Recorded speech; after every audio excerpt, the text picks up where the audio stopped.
여러분 반갑습니다. 저는 울산 신정교회에서 사역하고 있는 조태환 강도사라고 합니다. 여러분과 함께 부활에 관한 말씀을 나눌 텐데요. 먼저 하나님이 우리에게 주신 말씀부터 읽어보도록 하겠습니다. 누가복음 24장 말씀입니다. 제가 한번 읽어드리겠습니다. 누가복음 24장 36절부터 43절까지의 말씀입니다. 이 말을 할 때 예수께서 친히 그들 가운데 서서 이르시되 너희에게 평강이 있을지어다 하시니 그들이 놀라고 무서워하여 그 보는 것을 영으로 생각하는지라. 예수께서 이르시되 어찌하여 두려워하며 어찌하여 마음에 의심이 일어나느냐. 내 손과 발을 보고 나인 줄 알라. 또 나를 만져보라. 영은 살과 뼈가 없으되 너희 보는 바와 같이 나는 있느니라. 이 말씀을 하시고 손과 발을 보이시나 그들이 너무 기쁨으로 아직도 믿지 못하고 놀랍게 여길 때에 이르시되 여기 무슨 먹을 것이 있느냐 하시니 이에 구운 생선 한 토막을 드리니 받으사 그 앞에서 잡수시더라. 아멘. 여러분, 이 본문은 우리가 잘 알고 있는 본문이죠. 예수님의 부활하신 이후에 예수님을 배반했던 제자들에게 예수님이 직접 찾아가셔서 자신의 부활을 몸소 보여주신 본문입니다. 여러분, 근데 이 본문을 제가 묵상하면서요, 참으로 감사했던 것은 십자가의 사랑만이 하나님의 사랑이 아니라 이 부활에도 하나님의 사랑의 메시지가 가득하다는 것을 느꼈습니다.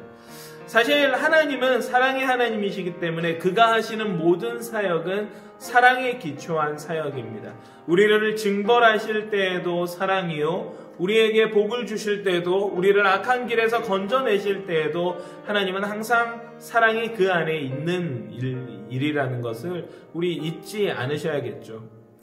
그런데 그런 사랑의 하나님이요, 우리 지난주에 계속 묵상했었던 십자가뿐만 아니라 이 부활에서도 같은 흐름의 메시지를 전달해 주시니까 저로서는 굉장히 감격스러운 시간이었습니다. 여러분, 예수님의 제자들이 배신을 했어요. 예수님의 제자들의 배신은 어떻게 보면 당연합니다.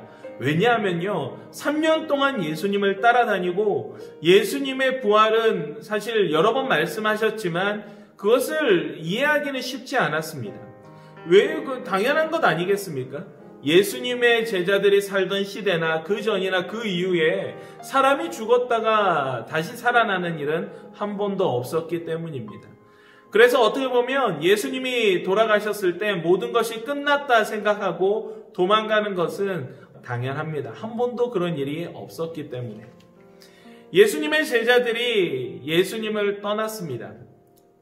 3년 동안 따라다니면서 쏟아부었던 열정과 그 마음이 한순간에 물거품이 되었기 때문에 그들이 떠난 것에 조금은 측은하기도 합니다.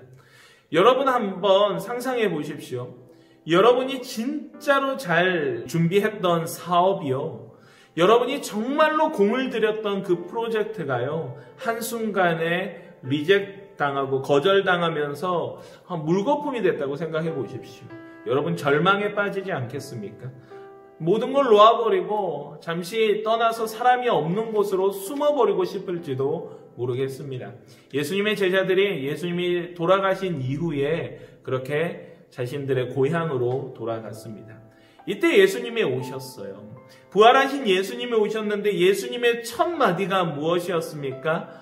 평안을 전하시는 겁니다. 평안을 우리에게 흘려보내주십니다. 이제 평안이 우리와 함께 있을 거라고 예수님이 선포해 주십니다. 왜요? 예수님이 부활하셨기 때문입니다. 예수님의 부활하심으로 말미암아 이제는 평안이 흘러넘칩니다. 이전에는 이길 수 없는 싸움에는 당연히 피해버리거나 그냥 졌다고 승복하기 마련이었는데 세상의 가장 강력한 죽음이라는 것을 이겨내신 예수님이 제자들에게 찾아오심으로 이제 예수님의 든든한 백이 되어주신다는 것을 확증해 주셨기 때문에 예수님은 이 평안하라는 메시지를 더 강력하게 전하실 수가 있었습니다. 예수님의 제자들은 한순간에 믿지 못합니다. 예수님의 제자들이 믿지 못했던 이유는, 어떻게 보면 믿기 싫었을지도 모르는 부분은 그들이 바로 예수님을 배신했었던 이력이 있기 때문이죠. 배신했는데요. 다른 사람을 배신했는데 그 배신했던 사람이 다시금 나에게 찾아왔다고 생각해 보십시오. 우리 그 자리가 얼마나 불편할까요? 배신한 제자들 앞에 예수님이 섰을 때 제자들은 어쩌면 쥐구멍에 숨어버리고 싶었을지도 모릅니다. 예수님이 그 모습을 보시면서 호통을 치시고 이제 더 절망에 빠뜨릴 만한 저주를 퍼부으셔도 시원찮을 그 마당에 예수님은 그들에게 평안을 빌어주시고 다시 한 번 더 기회를 주시는 모습이 바로 우리의 오늘 본문을 묵상해보면 나올 수 있는 결론입니다. 예수님의 제자들에게 예수님은 이런 말씀을 하시는 것 같습니다. 너희 이전에는 너희의 입맛에 맞는 사역을 하고 이전에는 너희가 정말 원하는 모습을 내가 보여줬을 때 너희 열렬히 환호하지 않았냐. 그런데 십자가의 사랑을 보면서 너희가 이해되지 않는 모습을 보고 그리고 너희가 원하지 않는 모습으로 내가 걸어가면 너희는 나를 쉽게 떠나지 않았느냐. 너희 그 안타까웠던 과거를 청산할 수 있는 기회를 내가 다시금 주러 왔다. 내가 다시 한 번 더 너희에게 기회를 줄 테니까 너희 예수님의 제자라는 그 호칭에 걸맞게 한번 살아가보지 않겠니? 그런 이야기들을 예수님이 부활하신 이후에 제자들에게 오셔서 분명히 했을 거라고 생각합니다. 사랑하는 성도님들, 예수님은요, 절망을 주시러 이 땅에 오신 것 아니지 않습니까? 구원을 주시고 예수님의 제자들을 사용하시기 위해서 부활하신 다음에도 다시 오셨어요. 배신했던 이력이 있는 그들에게 다시금 찾아오셨어요. 새로운 제자를 찾는 것이 아니라 정말로 자신을 에워싸서 이 고통과 절망 가운데 있는 그 예수를 버려두고 도망했던 그 제자들에게 찾아오셔서 한 번 더 기회를 주시며 이제 부활을 했던 것을 몸소 보여줬으니 너희도 이제 부활을 살아가라고 이야기하는 이 예수님의 사랑은 저와 여러분들이 붙들고 살아야 하는 귀중한 복음이라고 생각합니다.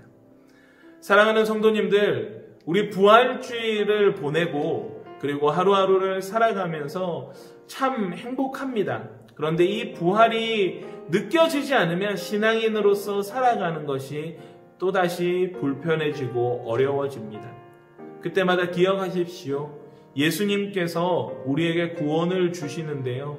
정말 구원 주신 이 이유와 목적이 무엇인지, 구원을 주시고 우리에게 생명 주심으로 우리에게 좀 예수 그리스도의 제자답게 살기를 원하시는데 다시금 부활의 메시지를 붙잡고 다시금 부활을 실천해가며 정말 그 부활의 능력을 믿으며 다시 한 번 더 기회 주신 예수 그리스도께 더 감사할 수 있는 저와 여러분들이 되셨으면 좋겠습니다.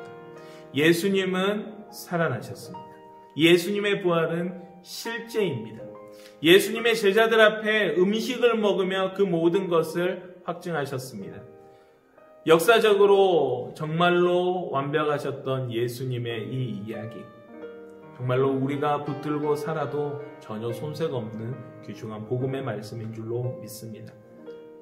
이 부활의 사랑을 더 묵상하시면서 이번 한 주도 살아가시고 앞으로도 살아가시는 모두 되시기를 정말로 바랍니다.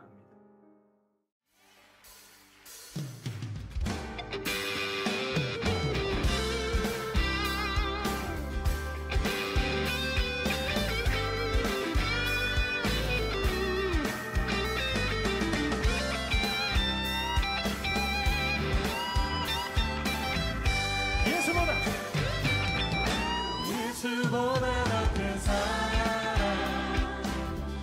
그 누구도 줄 수 없네. 우리에게 자유 주신 그 큰 사랑. 한 번 더. 예수보다 더 큰 사랑 그 누구도 줄 수 없네. 우리에게 자유 주신